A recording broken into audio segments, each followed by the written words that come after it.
Hey guys, this is Savannah from earthandwater.co. Today I'm here with Marin Green, co-founder of Indie Birth. You have your own podcasts and doula trainings and midwifery program, and I'm super excited to talk to you about all of this because I have a little bit of background as a birth doula, not much at all, wasn't in it for very long, but as a mother myself in the system is when I've got semi-passionate about all of this. So you want to tell us how you got into birth work? Sure. It was quite some time ago now, almost 20 years ago. My first daughter, actually, she'll be 22, and she was born in the mainstream way. I was young. My husband and I both didn't really know about any other options. So it all worked out. But like a lot of first births, especially hospital births in the mainstream, it really was disappointing in some ways. Mm. And when I got pregnant again 2 years later, long story short, I decided to have a home birth. And that's really what changed my life the most, probably. And I began midwifery training when my son was just 4 months old. So he'll be 20. It's been quite a while.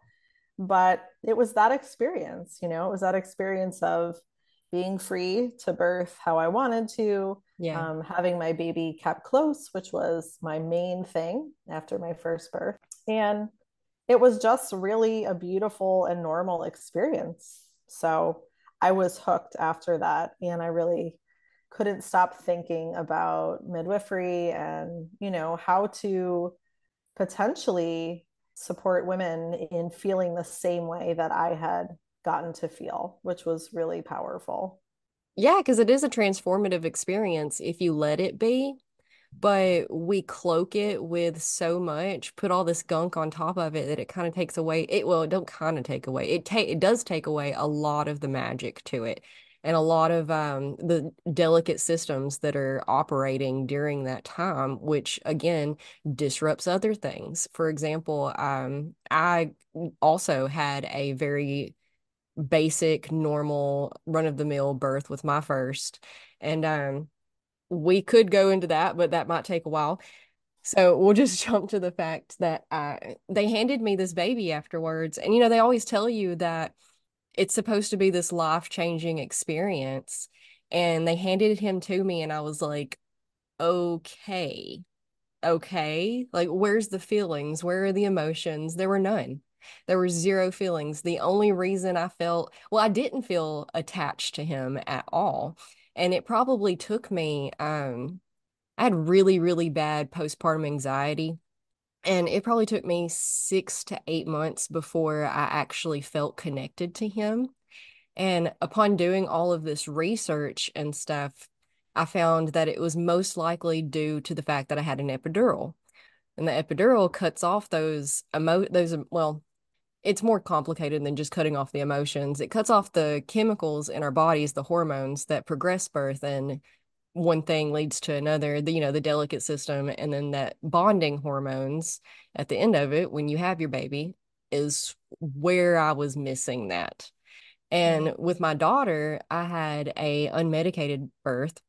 And as soon as they handed her to me, angels sang and never stopped singing. It's been, she'll be 6 next month. And it's just, I wish so badly that I could go back and redo things. But, we learn, we experience things, we can't change them.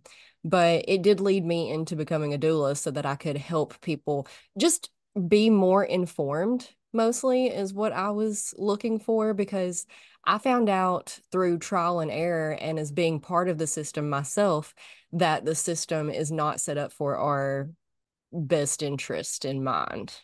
Definitely not.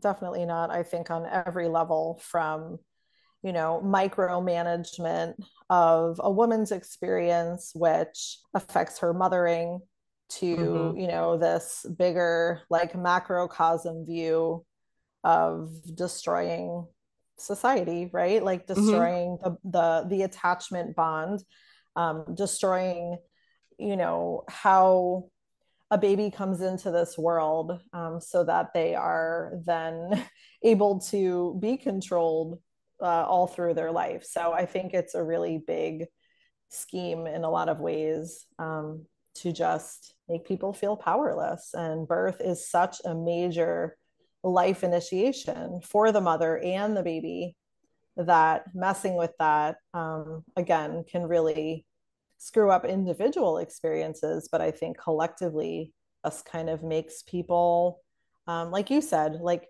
kind of not feel things in a way, right? And that's how we're beginning motherhood. So it's quite a racket. Yeah, it's seen as, well, it is a big deal. And man, there's so many tangents we could go off on this because, people are afraid of birth. So with my second child, I had to fight tooth and nail to get just your basic unmedicated birth at a hospital. It wasn't even that, because home birth where I live isn't illegal per se, but if you go to the hospital to get checked out or anything afterwards and they find out that you intentionally had a home birth, they call in child protective services and it becomes this whole ordeal. So, oh, but it is illegal to assist in a home birth. And midwives were illegal until just this past year. And so we still don't Right. have any that are up and operating yet. They're working on it. You have to, after they legalize it, you have to spend X amount of however too long of a time jumping through all the legal hoops before you can Oh, actually yes, I'm stop well aware. practicing. Yeah, I'm well aware of that. Yeah. Yeah, and that's another, way of controlling people Hmm. through, having these licenses for women that in some cases have, learned from their elders, learned through apprenticeship, Hmm. don't necessarily want to pursue being told by the government how to run their business and how to run their practice. And makes it, something that is only accessible to people that have the money to do a certain kind of training or go a certain route. And in many places, especially the South, there is, of course, a history of granny midwives and lots of culture around birth attending that has really just been forgotten. Again, with this idea that we're going to tell you what kind of birth attendant you're allowed to have, and we're going to tell you how to do it and who's allowed in your home. And honestly, it still is shocking to me. I've been in midwifery for 20 years. I've seen all kinds of things. I've had a license, I've given back a license.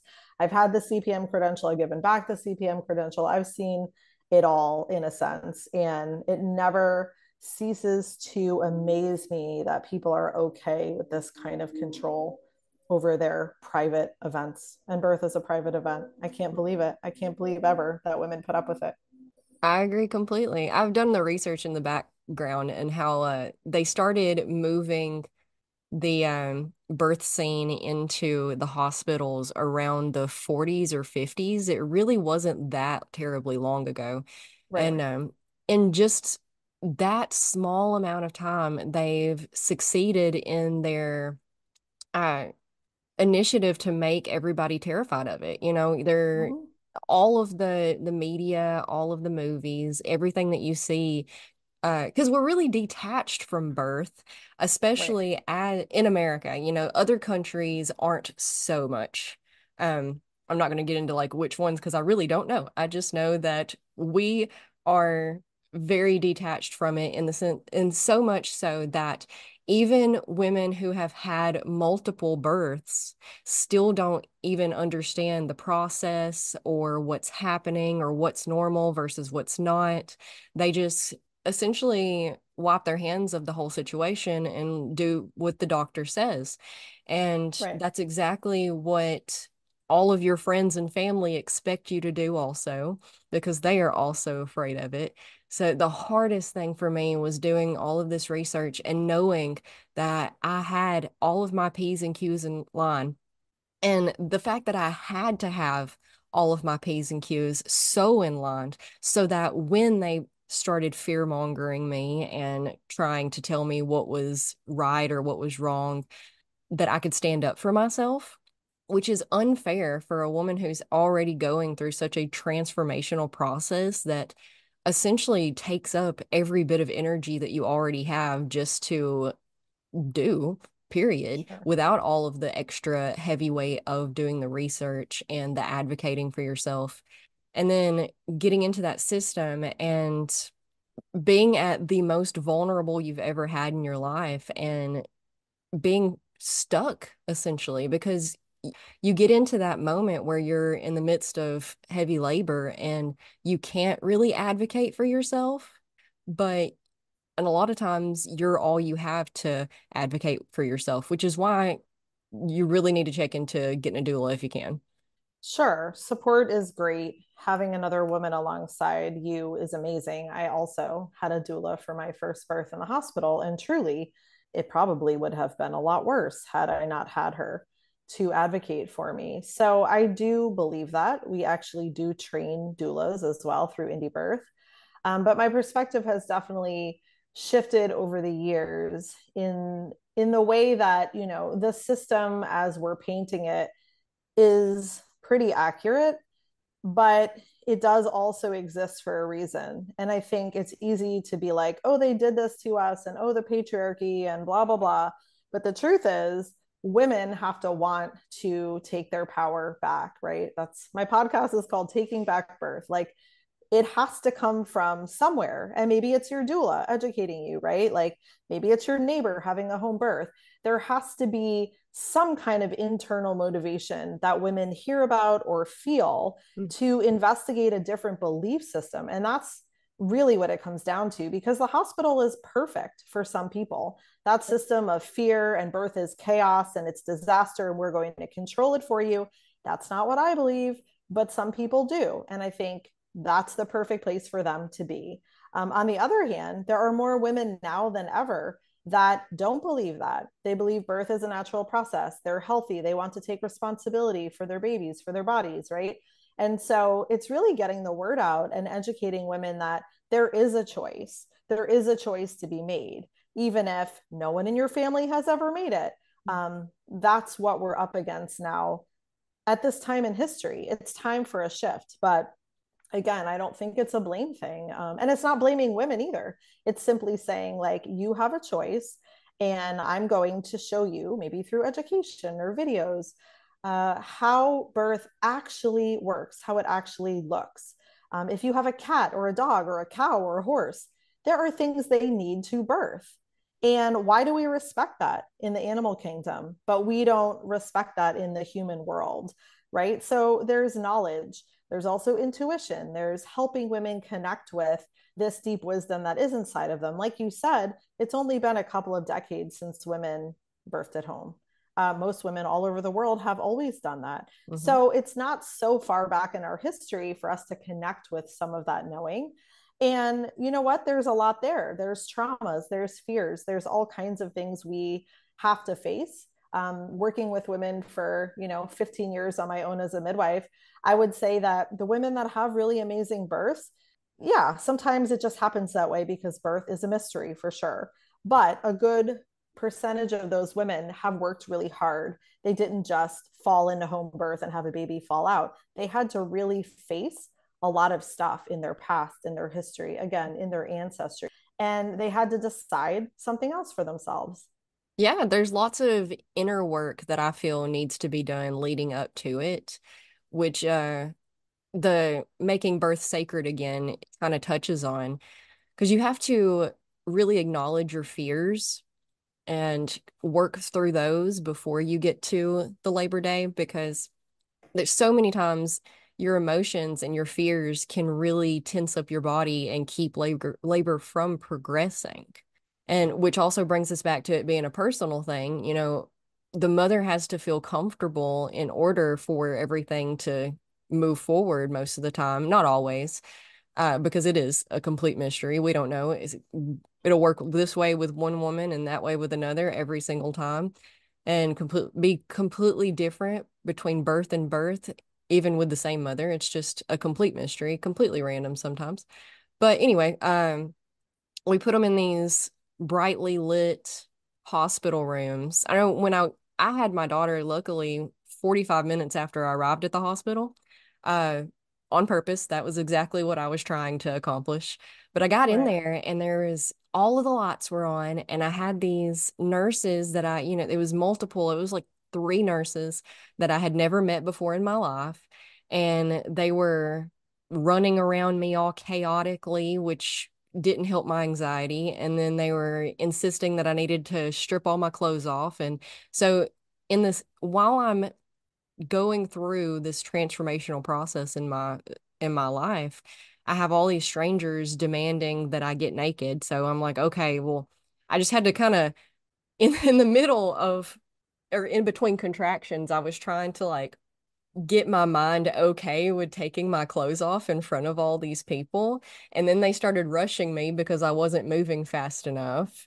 And, so just problematic in a lot of ways. But if you're at home in your own space, you're able to feel more comfortable. And if you're for centuries, births were assisted by those who were closest to you, your mother, your aunts, your sisters. I think it matters a lot. Yeah, of course. I mean, birth is how we come into this world, and we come into this world with whatever energetic resonance we're born into. So that is a simple fact, I think. And the truth is, most of us, unless we were born at home, and I was not, most of us were born into fear ourselves. So what we're really looking at is the deep trauma of our own, right? Of our own births that also has to be faced before we can even consider what birth is. And I think that's the fear in our culture as well, is it's stockpiling, right? We've got like a couple generations now where this has been the reality. And even for guys, even for partners, it's important to look at when we have, free workshops. We do indie birth workshops in different places. And really, it's just about showing how birth works through birth videos of our own clients that we have permission to share. And they're beautiful. They're beautiful, amazing videos where nobody touches the baby but the mom or dad. And if the baby does need something, maybe I gently help or whatever. But it usually just blows people's minds in a great way, but also, can bring up different fears and different issues because of the myths that people have been taught, right? So, like cord around the neck or different things we're supposed to be afraid of, it's not actually true. Most of it's Mhm. not actually factual. It's just like a movie, like a Hollywood Mhm. movie that they want us to believe. Most of the time, especially when a woman does feel safe, she doesn't feel like people are watching her. She's relatively healthy, all of that. Birth usually is sort of boring in the best way. I mean, thank God over 15 years, I've only attended a handful that were eventful in some way, right? That needed some kind of emergency help or support. Most babies, most women are able to birth like nobody is there, right? Because that's how we were made. So people have to be willing to look at that, look at their own fears, and again, look more closely at some of these myths rather than just believing everything that's put in front of you. You want to go over some of the most common myths? 'Cause I know you mentioned the cord around the neck, and yeah, that's definitely one of them. Yeah, that's a huge one. I think in every single workshop I've ever taught, somebody asked that question. And it's great. I love that question. And there are a couple of videos, even one of my own births, where I have my own baby, and you unwrap the cord. It's not a big deal. And I think people need to see it in a way because it's so instinctual. It's so instinctual. A mother that is like coherent and, when she sees her own baby, if there's cord around the baby's neck, she's going to unwrap it, even if I wasn't there, even if I didn't say anything. I've seen it a lot of times. And I'm not great at numbers, but the statistic I think is pretty high. Babies that are born with cord around their neck, it's like 60% or something, maybe Yeah. more. And it's for a great physiological reason, and it rarely causes problems. So it's typically talked about in a way where the whole story isn't really included, right? So if someone does have a difficult birth, let's say they do at the hospital or not, and they go to the hospital, maybe they get a C-section for whatever reason, and they find that the cord was around the neck. Well, it's easy at that point to blame the cord, right, for whatever problems happened in the birth. But again, seeing a lot of babies come out just vaginally at home, it's a pretty common thing. And knock on wood, I've never seen it be anything eventful. So that's one of those things people are really scared of. Hmm. Yeah. Yeah. I Another one is the aspiration. Uh I had when I was pregnant with my daughter, I had my doctor tell me that she had seen someone almost die from eating one French fry.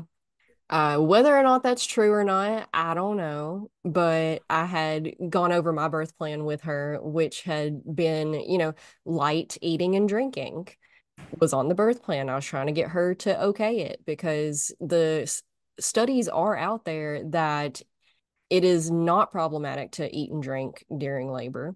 Um, in fact, it helps you keep up your stamina and your energy. It's a really good thing, especially if you're eating certain things like, I don't know, hydrating fruits, we'll say, or honey packets are really common. And so that's a really common myth out there. And the thing that gets me is that we have all of these studies that show that our standard practices that we practice with every mom and baby are not only unhelpful, but a lot of them are harmful.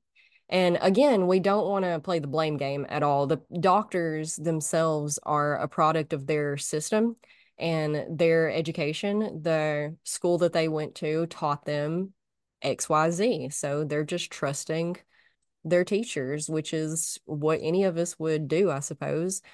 But we do have to continue learning as we move forward.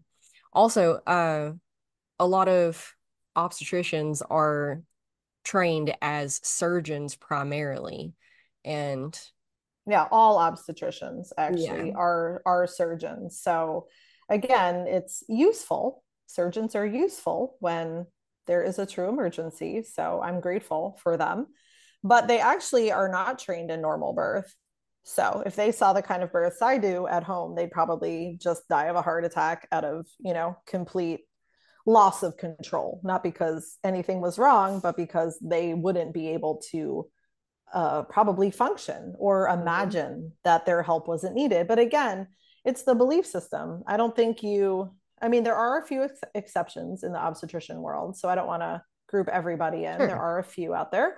But generally speaking, I don't think most people become obstetricians because they really believe that the body works well at birth. I mean, it just doesn't make sense. They're there to cut someone open. And again, that's great when you need it, but it's not so great when you want someone there that understands how the human body actually births. And that blows my mind. Like, if they're scientists, how did they leave this out? Right? Mm-hmm. Like, how did they leave out the actual physiology of a female body? How did they get left out of their education? I have no idea, but it's not left out of midwifery education. In fact, that's a huge bulk of a midwife's education is just what's normal. How does it actually look when we don't mess with it? Because we Mm-hmm. need to know normal before we could know what wasn't normal. Mm-hmm. And the same for women, right? Like, you're not all going to become midwives, all the pregnant women out there, and that isn't expected or reasonable, but you have to know what normal looks like. And watching normal birth videos, they don't even have to be home births necessarily, although that's your best chance at not getting a birth that's super interventive. But unless you know what birth looks like, how can you even know what you want? Uh, Breech birth, there's lots of myths around that. If you're breech, then, or if your baby's breech, that almost automatically signs you up for a C-section. Sure. And that's based on a faulty study from many years ago. So, it's kind of like, what's the expression? I don't know. I can't think of the expression, but it's like that happened. The study was faulty and it just kind of like took off. So maybe telephone, kind of like a game of telephone, that breech birth is dangerous, but actually that's not what the study said at all. And I'm not even a study person. So honestly, I don't even care. I think women should decide based on how they feel about their own body and their own baby and listen to what their baby wants. There's plenty of women, I'm sure, that have a breech baby that probably shouldn't have a vaginal birth. Maybe it's not safe for them to do that, right? Maybe there's something going on. Maybe the placenta's in the way. Like Mhm. there are very good reasons to not do that. But the majority of women have a pretty normal situation. And the only way they're going to really know that in a lot of cases is to do a self check in. There's only so much ultrasound can tell you, there's only so much a study can tell you. At the end of the day, it has to be good with you. You have to feel safe making the choice you're making.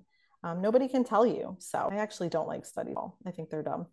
Yeah, have you heard of the nocebo effect? Mm-hmm. Yeah.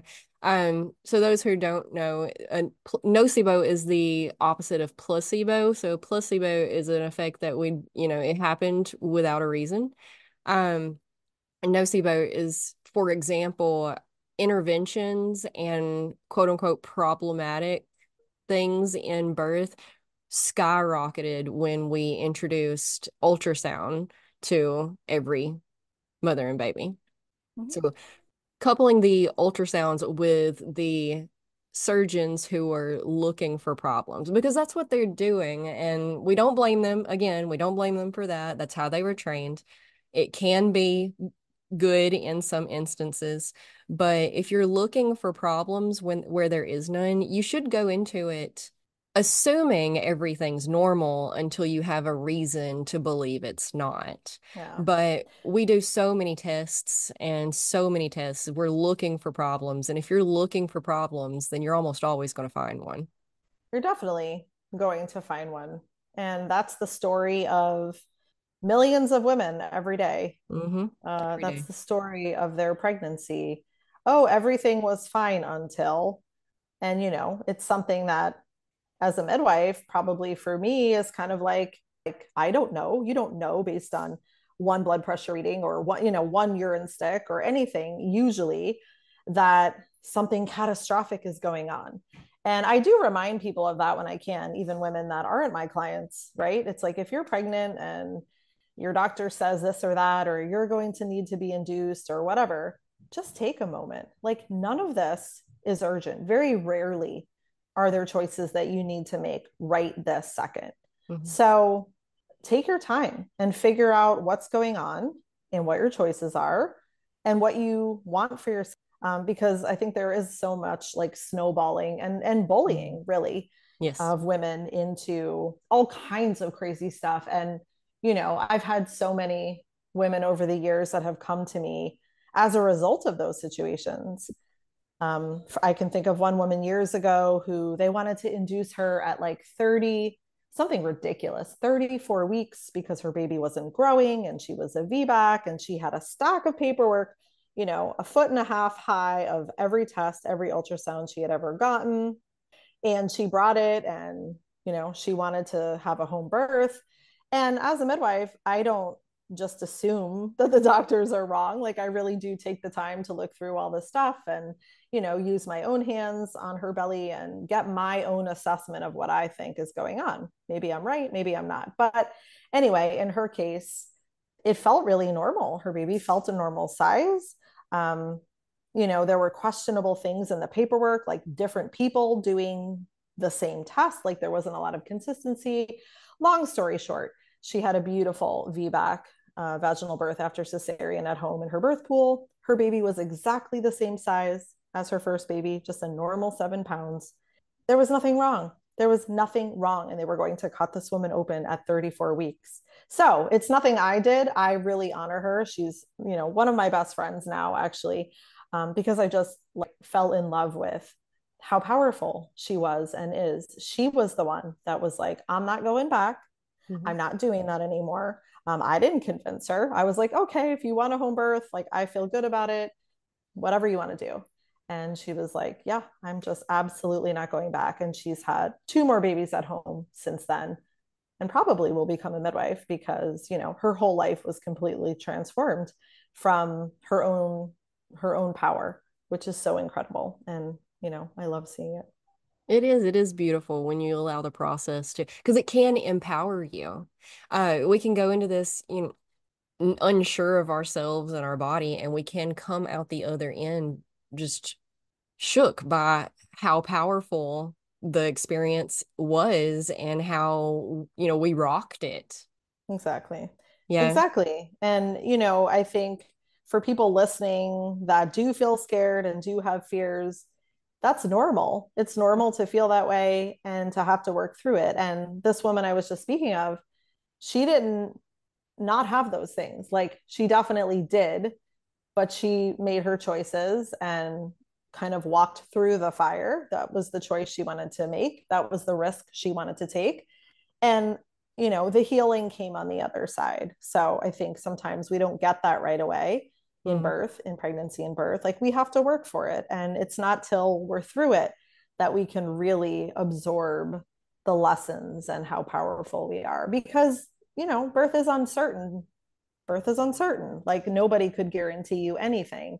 And I think that's another myth in the medical world, in a sense, right? Like, oh, birth is safer in the hospital. And people have this very delusional idea that they will live and their babies will live. And, Mm-hmm. that's mostly true in general because we are resilient creatures and we're meant to birth. But, things go horribly wrong in the hospital. And people don't seem to want to accept that the doctor is not God, that Mm-hmm. he or she can't promise you a live, healthy baby, even though they do say those things Sure occasionally, at do. least to people, right? And they pull the dead baby card too. Oh, if you All the don't do time. what I want, your baby will die. And it's like, nobody has those answers. So I think there's something with home birth in particular. Yes, the setting is different. Yes, it's all different. The main thing that's different, I think, in the people is that deeper understanding of life and death and responsibility and the fact that no one really controls that, rather than believing, someone else is going to make this okay for me. That's just not birth. Like if anyone's being honest, it's just not birth. Nobody can say that. No, it's absolute chaos. You can do Yeah. your best, but nobody can control it, all Well, of it. yeah, it's beautiful chaos most of the time. Again, I think there are criteria that we can work towards and all picture the best. And again, 99% of births do go that way. I'm just saying that when they don't, and it's a whole other topic, not all babies live. Like there are things that happen in birth, and that's outside of what somebody can do. Although I am biased in a sense, I think the hospital is more likely to screw things up, by messing with what's going on with a Hmm. woman and a baby. Technology, why do people think that's the be all and end all, as if it saves people? It's like it often does the opposite Hmm. because our bodies do know what they're doing. So, yeah, it's a big discussion. It is. I was terrified to go into the hospital and have my baby the second time around. I was Yeah. the first time also, but not as much so because I was younger and just didn't know as much and Yeah, whatnot, and same. have you. Mm-hmm. Yeah, but I was terrified that I was going to fall into this cascade of events that led to something that I didn't want. Um, I don't think I know anybody who's been pregnant and hasn't been fear-mongered about having a big baby. They'll Mm-hmm. start telling them around 30 weeks that their baby's getting awfully big and that they need to start watching it and they may have to be induced early because the baby's too big. And that's probably the one thing that I have had to be like, no, till I'm blue in the face about. Because it's the most common thing that I've come across, is what I mean. And most of these women have had gestational diabetes, but not to the point to where, there are problems with gestational diabetes.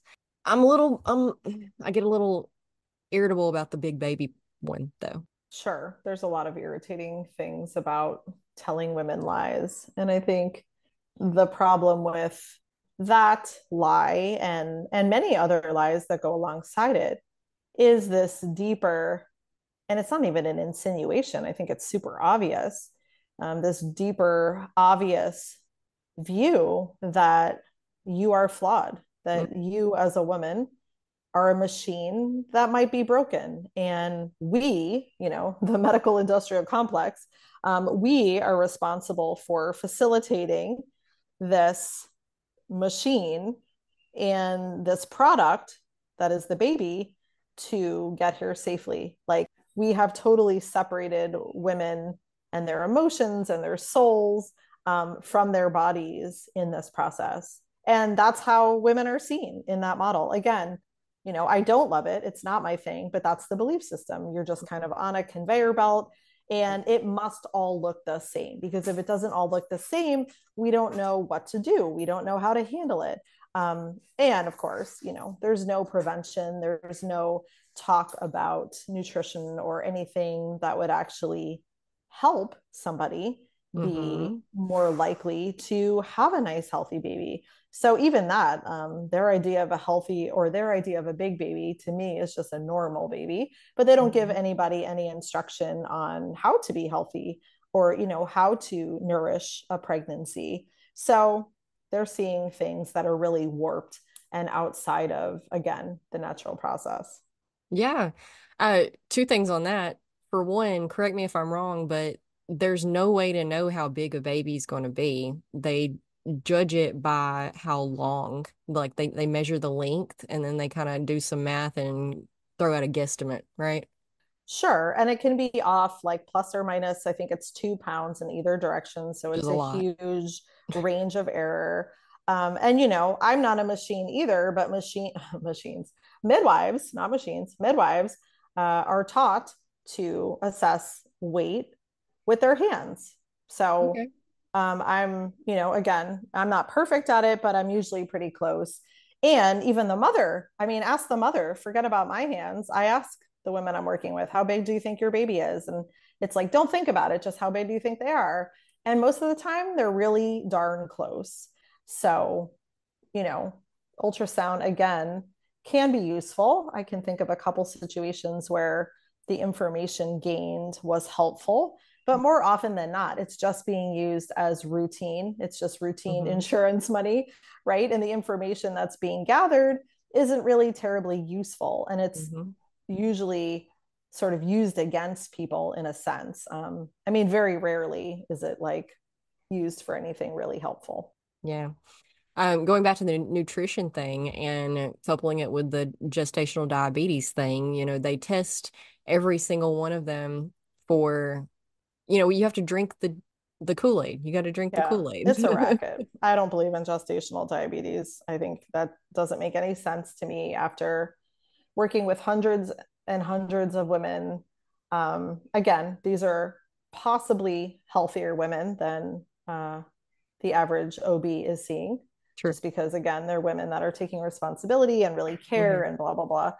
But I don't believe in gestational diabetes. I think there are women that are diabetic and maybe they become diabetic in pregnancy. And yes, we should be aware and they should be tested. And, in my case, I don't know that I would even care for a woman that was a diabetic at home, although many midwives have and do. I don't have that experience. So I would be honest about that.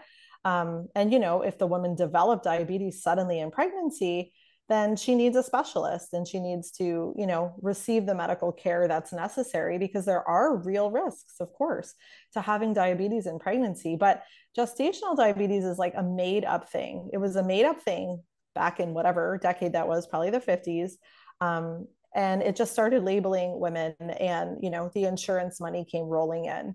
It's not true. The label isn't accurate, I'll say. I think what is true is that women's bodies change in pregnancy. So the way they handle sugars definitely can change. The way they handle carbohydrates definitely can change. And we can be attentive to that so that, they're not feeling it. They're not having wide blood sugar swings.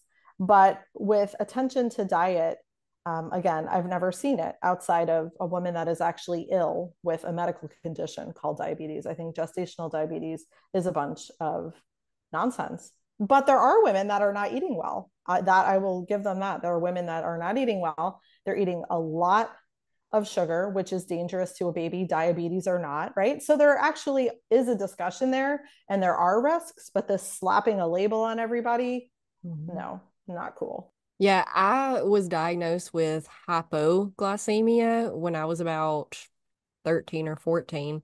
So I've always had sugar issues, Mm-hmm. issues with my blood sugar. And getting completely off topic, sorta, was given zero information on how to manage Yeah. that from my doctor. I was told that I needed to eat more often, was all I was told. And the problem with that is that if you're eating all of the wrong things, it doesn't Right. matter. Right. And me being a kid, didn't know any better. So Right. anyway, fast forward to my 20s, I lo and behold figured out on my own that my hypoglycemia was completely manageable with diet, and not Yeah. even a huge diet change, just less sugar, less carbs, more fruits and veggies, more protein, really not a Yeah. big deal. But by the time I became pregnant with my son, I had not eaten, I hadn't had sodas in years. I didn't eat candy, I didn't eat sweets, like nothing like that. And then they gave me this drink to drink for my gestational diabetes test. Yeah. And It's terrible. oh my gosh, it was so bad. Yeah. The way it made me feel, I thought I was dying. Yeah. I So, know. And y- imagine what your baby was feeling. right. And you would think that, it's in my chart that I'm hypoglycemic. Yeah. And for people who don't know, sugar is both the cause and the cure. So if I have too much sugar, my body overcompensates and my insulin spikes, and then my sugar bottoms out, and I usually pass out at that point. How can you know that as a doctor, that that's in your patient's chart, and then think that it's okay to give them that? So then when I was pregnant with my daughter, I had to fight my doctor not to drink the drink. And I opted to appease her. I opted to prick my fingers 3 times a day and chart the glucose levels, and it was fine. But yeah, there's just a lot of problems. Hmm. I had one of my friends also is very proactive in her own health and her own body and all of that. She became pregnant with twins. They'll be 3 in May. So that's how long ago this was. And that's another thing that signs you up for an automatic C-section most of the time. Hmm. And I cannot begin to tell you how proud of her I am that she fought the way she did with where we're located also, because these fights are a lot harder in some areas than they are in others. And I would peg our area to be one of the more difficult areas Mm. to fight this thing in. But she didn't back down, and she had her twins vaginally, which is Yeah, that's unheard great. of. Yeah, that's great. And I know these things are rare, but also, women are capable, women are smart, and they really can't force you to do anything. People think they can. They can't. They can't force you to have surgery. So, I'm not saying that that's ideal to be in this like fighting mode while you're pregnant and in labor, but it's also important for people to know that they really do get to say, even if it's not fun or pretty. Or easy, Yeah. especially when you don't only have to fight the doctor and the system, but you also have to fight your spouse or your parents, or any other friends or relatives who really do have your best interest at heart. They're just not informed or interested in reading the studies. Yeah, but women take that stuff on as their own problem. And I understand that, and family and all of that definitely can sort of wreak havoc, even in a home birth situation. I've definitely seen it. So, yes. But also, I think it's another place where women are given the opportunity to step into their power, right? There's nothing like motherhood to make you the mother you want to be. And again, I see it at home as well, especially first time moms. They can really struggle with that. They really might struggle with what their mother thinks or what their family thinks. And it's not my business at the end of it. Like, I can only offer what I can offer. But the women that are able to work through that and really claim their power as the mother, end up also mothering a lot more easily, because if you think people are going to tell you how to birth, those same people are going to tell you how to raise your child. And Hmm. I think there's a limit to that. Like, family help aside, sure, But people offering unsolicited opinions, judging your choices as a mother, no, I don't think people should put up with that. That's what it is. Like, you're not a kid anymore. If you're pregnant, you're having a baby, you are mother, and it's a huge cultural thing as well to Mhm. step into that. And we don't honor that. Many pregnant women, like you're saying, are treated as if they're complete infants. Mm-hmm. So that is definitely a problem. And are those the kind of mothers that we all want to be? Like, I don't think so, but that's where it begins. I agree. It definitely sabotages your own confidence as a mother, especially if you're brand new at it and you haven't done it before. Yeah. Yeah, it's a huge issue. Again, I think largely cultural, in the sense that we're not really raising our children with other women, right? We're not seeing birth. Most people having a baby have never held a newborn. So we're like really out of touch with any of this stuff. And so rather than, again, maybe going forward and trying to find support or different information, most people are just, still accepting kind of the way things are and the way they were birthed and the way they were parented. And that's all well and good, but, it's sort of not working in the bigger picture, the bigger scheme of the world, I would say. We have a lot of problems in the world that I would say are due to the way people are birthed and the lack of it's a huge issue in like trauma. And I agree. I firmly believe that there's no greater way to make a difference in our culture and our world and making it a better place because, there is a lot of problems out there. And there's no greater way, I think, than supporting mothers and or new parents and babies. Like they should be they are the core of our society, mhm. but we've pushed them to the background for so long that, it's the age of information. And the best we can do at this point to move forward is to keep talking about it.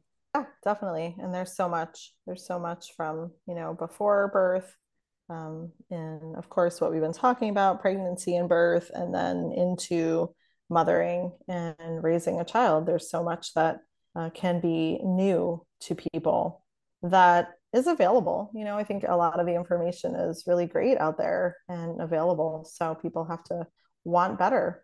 I think that's what it comes back to. Yeah. It is a lot to sift through though. Where would you if someone was just newly found themselves pregnant and they want to start looking into the best options, where would you say their best starting point would be? You should listen to my podcast. I have like 200 plus episodes, and it starts at the very beginning of one of my pregnancies. Let's see, my seventh pregnancy. So she'll be 10 this week. So that podcast is almost 11 years old and starts at the very beginning with nutrition and prenatal testing and making choices and prenatal care. And those episodes are so old, they're actually not on the apps anymore. They're probably just on our podcast archive.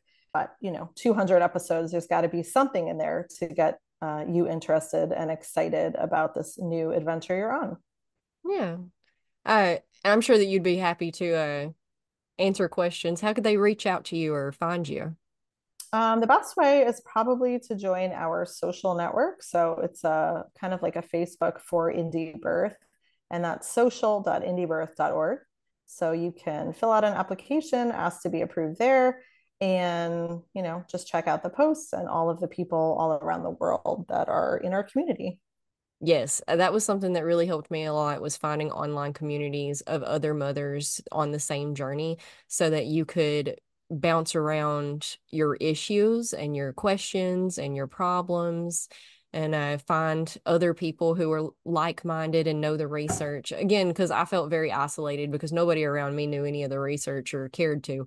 So there was lots of I don't know if you would call it gaslighting as much as it was just, I would be like, but here are the studies. And then I would walk away from the conversation concerned about like my own confidence in they really degrade your confidence in yourself and your knowledge. And you walk away going, well, did I read that right? Did I see, was my source reliable? So yeah, absolutely finding other mothers and other parents online really helps a lot. Yeah, I mean, lastly, I'd say that it really comes back to like the self-investigation, which, is harder than looking up research, in my opinion, because you really have to like face some of your stuff, as we've talked about. So, I have episodes of my podcast, I have some meditations, there's all kinds of subtopics because personally, like I shared, looking to research for me felt really off.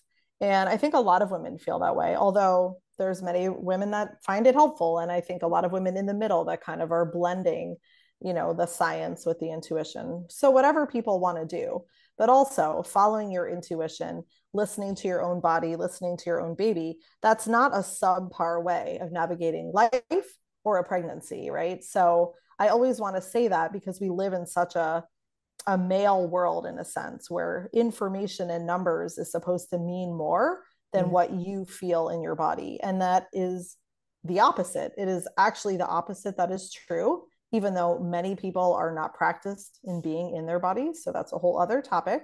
But if you are a pregnant woman, you have to learn to listen to what you're feeling. And sure, maybe compare it with the evidence. Great. But at the end of it, if you can learn what you need, then you don't become reliant on this outside source that probably is pretty biased, and that's the truth with research is that it's probably pretty biased. You're not a statistic. I'm not a statistic. It is what it is. But the most reliable source of knowledge is your own self. I agree completely on all accounts. Uh, the research is most often biased towards whoever's funding it, for sure. And nobody can know you like you do. And you do No. have to learn how to go in and get in touch with your body and what it's trying to tell you because it's always talking to you. We just Mhm. have to quiet down and listen a little bit. Exactly. Well, thank you so much for being here with us today and sharing all of this with us. I Yeah, would no ask you problem. to share where we're at or where they can find you, but we already did that. So I guess we'll just say, have a great day. All righty, thanks. Marin Green, everyone, a midwife stationed in Hawaii. Check out what she has to offer and reach out to her if you think that she could help. I don't do a ton of pregnancy stuff anymore, but I probably could help you with working through some fears and some relaxation techniques per, like, because that's all meditation is, in a sense. Meditation's a lot bigger than that, but that is a branch of it. So just let us know how we can help. We are here to serve you. Yada yada, Patreon. Love you so much. See you next week. Rate and review if you can, please. That helps a lot. Thank you. Namaste.